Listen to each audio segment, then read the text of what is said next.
영감생심. 안녕하세요. 영감생심입니다. 여러분, 회피형 인간 만나본 적 있으세요? 갈등이 생기면 피하고 중요한 얘기를 해도 대답이 없고 뭔가 마음에 안 드는 것 같은데 정작 아무런 말도 하지 않는 사람. 혹시 지금 그런 사람 때문에 답답하고 속 터질 것 같은 상황 아니세요? 진짜 뭔가 나만 신경 쓰는 느낌. 나만 말을 하는 기분. 뭔가 나쁜 사람은 아닌 것 같은데 자꾸 이 사람이랑 있으면 지치고 외로워지고 그렇다고 관계를 끊을 수도 없고요. 이도저도 못하는 그 답답함 정말 지치죠? 자, 그런데 우리가 이 회피형 인간에 대한 내용을 다루기 전에 꼭 중요하게 체크해야 되는 것이 있습니다. 만약에 이 회피형 인간이 유독 다른 사람이랑은 안 그러고 다른 상황에서는 전혀 안 그런데 나랑 대화할 때만 그런다 라고 한다면 저 사람 회피형 인간인가 보네 라고 낙인 찍기 전에 내가 그 사람을 자꾸 회피하게 만드는 건 아닌지도 점검을 꼭 해보셔야 돼요.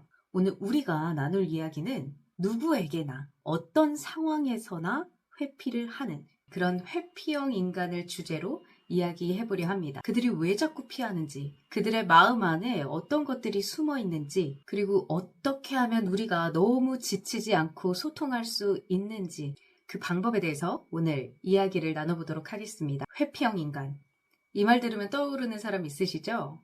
회피형은 이런 특징들을 보여요. 갈등이 생기면 무조건 피한다. 중요한 순간에 대답을 미룬다. 감정 표현이나 자신의 생각을 입 밖으로 잘 꺼내지 않는다. 이게 상대방이 보기엔 대단히 게으르다거나 무책임한 것처럼 보여질 수 있지만 사실 회피형들의 속마음을 들여다보면 갈등에 대한 두려움과 상처받기 싫은 마음이 보통 사람보다 훨씬 큽니다. 예를 들어 어렸을 때 자신의 의견을 냈다가 혼났던 경험이 있다던가 감정을 어렵게 표현했는데 무시당하거나 비난을 받았던 경험이 있다면 자연스럽게 말하는 게 위험하다라는 것으로 배우게 되고 그러다 보니 본인에게 가장 안전하고 편안한 방법인 회피를 선택하게 되는 거죠. 직장에서의 상황으로 예시를 들어볼까요? A안이랑 B안 중에 뭐가 더 나을까? 다 괜찮은 것 같아요. 아니 전혀 안 괜찮아 보이는데 뭐가 괜찮다는 거야. 협조를 진짜 안 하네. 여기서 뭘 잘못 말하면 욕먹겠지? 그냥 괜찮다고 하자. 이런 상황에서 우리는 회피형을 이렇게 생각해요. 무성의하다, 무관심하다, 협조를 안 한다라고 생각을 합니다. 하지만 그 안에는 내가 뭘 해도 소용없다 혹은 괜히 내 말 때문에 문제가 생길까봐 두렵다라는 감정이 있는 경우가 많아요. 특히나 연인 관계일 때 이 회피형은 정말 상대방을 미쳐버리게 만드는데요.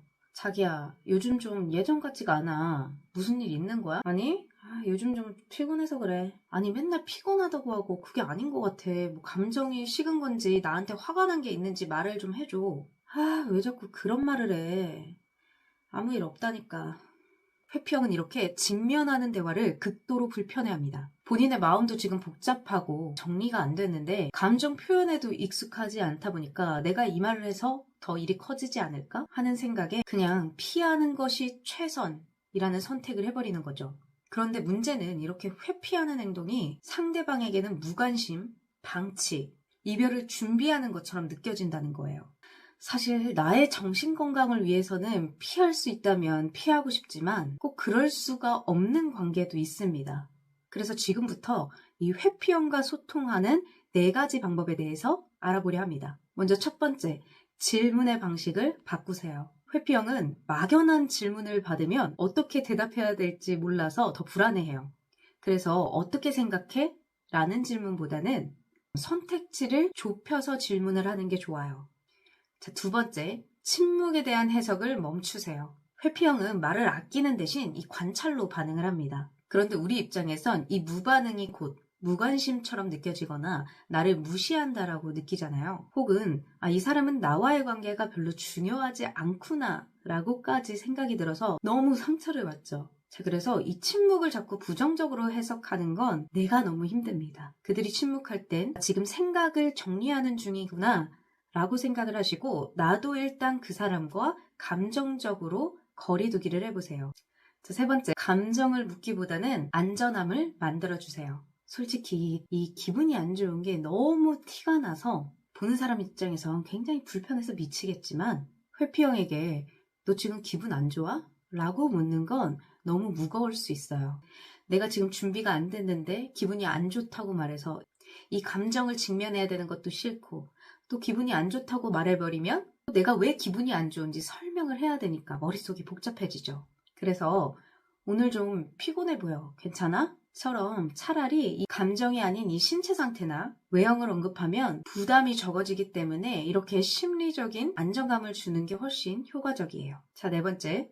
기다림도 전략입니다. 회피형은 즉각적인 반응을 요구받을수록 더 움츠러들고 방어적으로 변해요. 그리고 때로는 공격적으로 갑자기 변하기도 하죠. 그래서 지금 말해, 아니 빨리 얘기를 해, 얘기를 하고 풀어야지 라는 식으로 압박감을 주는 것보다는 생각해보고 말해줘도 괜찮아 같은 시간을 주는 말이 훨씬 좋습니다. 그런데 솔직히 이 회피형 유형들, 기다리는 사람 입장에선 이게 정말 영겁의 시간 같잖아요. 그렇기 때문에 중요한 건 나의 기다림이 나만의 희생이 되지 않도록 기다림에 기한을 두는 것이 중요합니다. 예를 들어 이번 주까지는 들을 수 있었으면 좋겠다. 오늘 저녁에는 우리가 이 얘기를 좀 나눌 수 있었으면 좋겠어처럼요. 자, 그리고 또 하나. 회피형은 너는 괜찮겠지. 너는 마음이 단단하니까. 하고 본인이 편한 대로 생각해버릴 때가 있어요. 혹은 정말로 저 사람은 내가 이렇게 해도 괜찮은 사람이다라는 오해를 하기도 하죠. 자, 그래서 내 감정도 표현하는 것이 중요한데 여기서 포인트는 비난 없이 표현하는 겁니다. 나는 이렇게 너랑 이야기하다가 참 말없이 이렇게 끊어지는 게 너무 괴롭긴 해. 나도 상처를 받아. 그런데 너가 시간이 지금 필요한 거라면 내가 우선 기다릴게. 다시 한번 정리하면 기다림에 기한을 두는 것. 그리고 이 기다려주는 내가 괜찮지만은 않다는 것을 알리는 거예요. 기다림은 이해심이 아니라 나를 지키기 위한 선택이 되어야 내가 덜 아파요. 오늘도 혼자만 애쓰는 기분에 지친 여러분 참 고생 많으셨어요. 관계는 둘이 만들어가는 건데 나 혼자 짐을 지고 있는 느낌 정말 지치죠. 그런데도 불구하고 우리가 계속 함께 해야 되는 사이라면 그냥 그들은 상처와 갈등을 지나치게 두려워하는 사람이구나 라는 인정과 오늘 우리가 이야기 나눈 방법들을 통해서 상대방을 바꾸기 위한 것이 아니라 여러분 자신이 덜 상처받고 덜 지치기 위한 도구가 되길 바랄게요. 여러분 주변에도 회피형 인간 있나요? 그들과 겪었던 경험이라던가 나는 그들과 어떻게 소통해 왔는지 댓글로 나눠주세요. 저는 여기까지입니다. 함께 해주셔서 감사해요. 오늘도 통하는 하루 되세요. 안녕!